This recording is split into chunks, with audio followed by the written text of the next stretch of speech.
রাজধানীর মিরপুরে পোশাক কারখানা ও কেমিক্যাল গুদামে আগুন, ৫ জন নিহত, দগ্ধ ৮। বাড়তে পারে হতাহতের সংখ্যা। প্রশাসনের নিয়ন্ত্রণ নিয়ে নীল নকশার নির্বাচনের ষড়যন্ত্র চলছে, অভিযোগ জামায়াতে। জোর করে পিয়ার চাপিয়ে দিতে গণভোটের দাবি তুলছে দলটি, অভিযোগ রিজভীর। শেখ হাসিনাকে ফেরাতে ইন্টারপোল সহ সব সংস্থার সাথে আলোচনা চলছে, জানালেন দুদক চেয়ারম্যান। জুলাই হত্যা মামলায় সাবেক প্রধানমন্ত্রীর বিরুদ্ধে যুক্তিতর্ক উপস্থাপন। দেখছিলেন ক্রাউন 7 সংবাদ শিরোনাম, এবার বিস্তারিত। রাজধানীর মিরপুরে শিয়ালবাড়িতে পোশাক কারখানা ও একটি রাসায়নিকের গোডাউনে লাগা আগুন ৩ ঘণ্টা পরও নিয়ন্ত্রণে আসেনি। ফায়ার সার্ভিস জানিয়েছে দগ্ধ হয়ে মারা গেছেন ৫ জন এবং আহত হয়েছেন ৮ জন। দুপুর 12:15টার দিকে আগুন লাগে। দগ্ধদের জাতীয় বার্ন ইনস্টিটিউটে ভর্তি করা হয়েছে। আগুন নেভাতে কাজ করছে ফায়ার সার্ভিস ও সিভিল ডিফেন্সের ৮টি ইউনিট। ফায়ার সার্ভিস ও সিভিল ডিফেন্স জানিয়েছে দুটো প্রতিষ্ঠানে আগুন লেগেছে। এর মধ্যে একটি তৈরি পোশাক কারখানা, অন্যটি একটি রাসায়নিকের গুদাম। পোশাক কারখানাটি ৭ তলা, এর ৪ তলায় আগুন লেগেছে। পোশাক কারখানার আগুন মোটামুটি নিয়ন্ত্রণে, তবে রাসায়নিকের গুদামের আগুন নিয়ন্ত্রণের কাজ চলছে। এটা এখনো নিয়ন্ত্রণে আসেনি।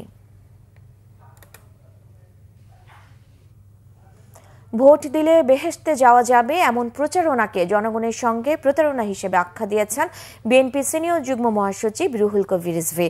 তিনি বলেন, সমাজকে কিছু ভ্রান্ত মানুষ ইসলামের নাম করে বিপথে পরিচালিত করতে চাইছে। ধর্মীয় মূল্যবোধকে বিকৃত করে রাজনৈতিক ফায়দা লুটতেই এসব বলা হচ্ছে। জাতীয় প্রেস ক্লাবে জাতীয়তাবাদী উলামা দলের প্রতিষ্ঠাবার্ষিকী উপলক্ষে আলোচনা সভায় এসব কথা বলেন তিনি। রিজভী বলেন, রাজনৈতিক স্বার্থ সিদ্ধির জন্য ধর্মকে ব্যবহার করা অত্যন্ত বিপজ্জনক। বিএনপির এই মুখপাত্র অভিযোগ করেন, জামাত ডিজিটাল প্রযুক্তি ব্যবহার করে বিভ্রান্তিমূলক প্রচারণা চালাচ্ছে। তারা সোশ্যাল মিডিয়ায় মিথ্যাচার, কটূক্তি ও কুরুচিপূর্ণ কথা ছড়ানোর বাহিনী গড়ে তুলেছে। রিজভী বলেন, যারা নভেম্বরে গণভোটের কথা বলছেন তাদের একটি মাস্টার প্ল্যান আছে। তারা শর্ত দিয়ে বিভ্রান্ত করছে, উদ্দেশ্য জাতীয় নির্বাচন দেরি করা। আপনাদের অনেক একেবারে প্রথম শ্রেণীর গুরুত্বপূর্ণ নেতা, এদেরকে ফাঁসি দিয়ে এক ধরনের জুডিশিয়াল কিলিং, বিচার বিভাগীয় হত্যা করেছে।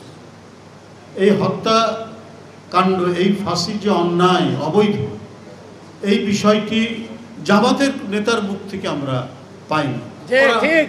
এরা হচ্ছে পিয়ার, এরা হচ্ছে হিন্দুদের মধ্যে জামাতের হিন্দু শাখা, এরা হচ্ছে অন্য রাজনৈতিক দল যাদের আন্দোলনে গুরুত্বপূর্ণ অবদান আছে, তাদেরকে নানাভাবে তাদের বিরুদ্ধে কুৎসা রটনা করা এই কাজগুলো করে। নির্বাচনে দুর্নীতিগ্রস্ত ব্যক্তিকে মনোনয়ন না দেওয়ার আহ্বান জানিয়েছেন দুর্নীতি দমন কমিশনের চেয়ারম্যান আব্দুল মোমেন। মঙ্গলবার দুদকের সম্মেলন কক্ষে সাংবাদিকদের সংগঠন রিপোর্টার্স এগেইনস্ট কর্পোরেশনের সাংবাদিকদের এক কর্মশালার উদ্বোধনী অনুষ্ঠানে তিনি এসব কথা বলেন। আব্দুল মোমেন বলেন, আওয়ামী লীগের শাসনামলে বহু প্রভাবশালী ব্যবসায়ী দুর্নীতির মাধ্যমে দেশকে প্রায় সর্বশান্ত করে ফেলার চেষ্টা করেছিল। এসব দুর্নীতির তদন্ত দুদক ভয়ভীতিহীনভাবে চালিয়ে যাচ্ছে। দুদক চেয়ারম্যান জানান, শেখ হাসিনা ও তার পরিবারের সদস্য সহ পলাতক দুর্নীতিবাজদের দেশে ফেরাতে ইন্টারপোলের মাধ্যমে রেড নোটিশ সহ বিভিন্ন আইনি পদক্ষেপ নেওয়া হয়েছে। তিনি আরও বলেন, পাচার হওয়া অর্থ দেশে ফেরানো কঠিন হলেও দুদক সহ সরকারের সংশ্লিষ্ট সংস্থাগুলো এই বিষয়ে নিরলস চেষ্টা চালিয়ে যাচ্ছে। আপনি নমিনেশন বেচা কেনার কথা শুনি, এটা যেন না হয়। আমার কথা হচ্ছে যে শেষ পর্যন্ত দেশটার দায়িত্ব নেবেন রাজনীতিবিদরা, এটার মাঝামাঝি কোনো বিকল্প নাই। সুতরাং যদি এই ক্ষেত্রে সততা প্রতিষ্ঠিত করা সম্ভব হয়, এটার যে ট্রিকল ডাউন এফেক্ট, এটা বাকি অন্যান্যদেরও সৎ করতে বাধ্য। আপনি শীর্ষস্থানে দুর্নীতিগ্রস্ত রেখে আপনি দাবি করবেন যে না, আমি পুরো প্রতিষ্ঠান আমি চেঞ্জ করে ফেলবো, এটা কখনো হবে না। প্রশাসনের নিয়ন্ত্রণ নিয়ে নীল নকশার নির্বাচন আয়োজনের চেষ্টা চলছে বলে অভিযোগ করেছেন জামায়াতের নায়েবে আমির ডাক্তার সৈয়দ আব্দুল্লাহ মোহাম্মদ তাহের।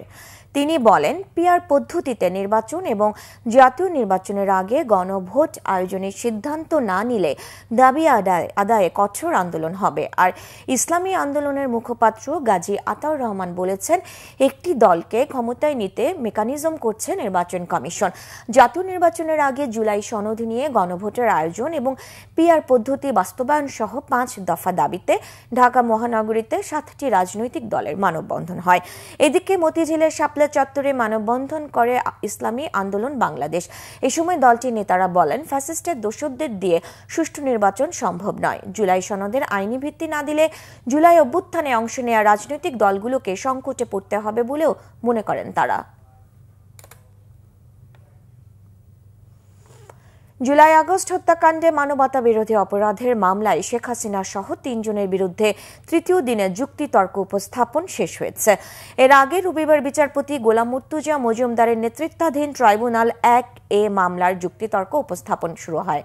আওয়ামী শাসনামলের গুম, খুন, অপশাসনের বিভিন্ন বিষয় তুলে ধরেন চিফ প্রসিকিউটর তাজুল ইসলাম। জানান, কিভাবে পর্যায়ক্রমে 1-11-তে মইনুল ফখরুলের সহায়তায় ক্ষমতায় আসা আওয়ামী সরকার ফ্যাসিস্টে পরিণত হয়, যার ধারাবাহিকতায় ক্ষমতায় টিকে থাকতে শেখ হাসিনার নির্দেশে জুলাই গণহত্যা সংঘটিত করে তারা। এদিকে কুষ্টিয়ায় 6 জনকে হত্যার ঘটনায় মানবতা বিরোধী অপরাধের মামলায় জাসদ সভাপতি হাসানুল হক ইনুর বিরুদ্ধে অভিযোগ গঠনের পরবর্তী শুনানি 23 অক্টোবর নির্ধারণ করেছে আন্তর্জাতিক অপরাধ ট্রাইব্যুনাল 2। গত 25 সেপ্টেম্বর ইনুর বিরুদ্ধে গণহত্যায় সহযোগিতা সহ 8টি নির্দিষ্ট অভিযোগ দাখিল করা হয় ট্রাইব্যুনালে। বিচার বিভাগের জন্য আলাদা সচিবালয়, গুম, দুদক ও মানবাধিকার আইন আগামী কয়েক সপ্তাহের মধ্যে সম্পন্ন হবে, জানিয়েছেন আইন উপদেষ্টা ডক্টর আসিফ নজরুল। আইন উপদেষ্টা বলেন, কোর্টে জামিনপ্রাপ্ত ব্যক্তিদের জামিন প্রক্রিয়া সহজ করতে অনলাইন বেল সিস্টেম চালু করতে যাচ্ছে আইন মন্ত্রণালয়। দেশে আইন ও বিচার ব্যবস্থাকে আরও শক্তিশালী করার লক্ষ্যে মঙ্গলবার সকালে সুপ্রিম কোর্ট অডিটোরিয়ামে বাংলাদেশ ইউএনডিপি আয়োজিত নতুন আইনজীবীদের ইন্টার্নশিপ অনুষ্ঠানে একথা বলেন তিনি। আইন উপদেষ্টা জানান, জামিনপ্রাপ্ত ব্যক্তি জামিন পাওয়ার আগে 12টি ধাপ অতিক্রম করতে হয়, অনেক ধাপে টাকাও দিতে হয়। তাই ভোগান্তি কমাতে অনলাইন বেল সিস্টেম চালু করা হচ্ছে, যা দ্রুত ও সহজ করবে জামিন প্রক্রিয়া। গুম, খুন সহ মানবতা বিরোধী অপরাধের অভিযোগে আটক সেনা কর্মকর্তাদের সেনা আইনে বিচারের দাবি করেছেন এক্স ফোর্সেস অ্যাসোসিয়েশন নামে একটি সংগঠনের নেতারা। তড়িঘড়ি করে আইসিটি আইন সংশোধন করে বিচার হলে তা প্রশ্নবিদ্ধ হবে বলে অভিমত তাদের। আটক সেনা কর্মকর্তারা ডিজিএফআই, এনএসআই কিংবা র্যাবে থাকতে অপরাধ করায় তার দায় সে সময়ের প্রধানমন্ত্রীর বলে দাবি করেন। আন্তর্জাতিক অপরাধ আইনে সেনা কর্মকর্তাদের বিচার হলে তারা ভবিষ্যতে পার পেয়ে যাবেন বলে দাবি করেছেন এক্স ফোর্সেস অ্যাসোসিয়েশনের নেতারা। ঢাকা রিপোর্টার্স ইউনিটিতে সংবাদ সম্মেলনে সাবেক সেনা কর্মকর্তারা বলেন, আর্জেন্টিনা, পেরু সহ বিশ্বের বিভিন্ন দেশে সেনা কর্মকর্তাদের সেনা আইনে বিচার হয়েছে। সেনাবাহিনী নিয়ে কোনো গুজব না ছড়ানোর আহ্বান জানান তারা। কেন্দ্রীয় শহীদ মিনারে তৃতীয় দিনের মতো চলছে এমপিওভুক্ত শিক্ষক কর্মচারীদের অবস্থান কর্মসূচি। মূল বেতনের 20% হারে বাড়ি ভাড়া ভাতা বৃদ্ধি সহ 3 দফা দাবিতে লাগাতার কর্মসূচি ও দেশব্যাপী কর্মবিরতি পালন করছেন তারা। দাবি আদায় না হলে লং মার্চ টু সচিবালয় কর্মসূচি, পাশাপাশি কঠোর আন্দোলনের হুঁশিয়ারি এমপিওভুক্ত শিক্ষক ও কর্মচারীদের। 3 দফা দাবিতে তৃতীয় দিনের মতো অনির্দিষ্টকালের কর্মবিরতি ও কেন্দ্রীয় শহীদ মিনারে অবস্থান কর্মসূচির পাশাপাশি আজকের মধ্যে প্রজ্ঞাপন জারি না হলে সচিবালয় অভিমুখে পদযাত্রা কর্মসূচি পালন করার ঘোষণা দেন তারা। প্রজ্ঞাপন জারি না হলে প্রয়োজনে সকল শিক্ষার্থীদের নিয়ে রাজপথে নামার কথাও জানান তারা। শিক্ষকদের যৌক্তিক দাবি মেনে নেওয়ার জন্য সরকারের প্রতি জোর আবেদন জানান আন্দোলনকারীরা। এই ছিল এখনকার মতো। পরের সংবাদ সন্ধ্যা 6টায়। এর আগে 5টায় রয়েছে নিউজ টপ 10 দেখার আমন্ত্রণ রইল। এছাড়া বাংলা ভিশন সংবাদ ও সংবাদ সংশ্লিষ্ট অনুষ্ঠান দেখতে ভিজিট করুন www.vvnews24.com ও facebook.com/banglavisionnews এবং সাবস্ক্রাইব করুন youtube.com/banglavisionnews। ধন্যবাদ।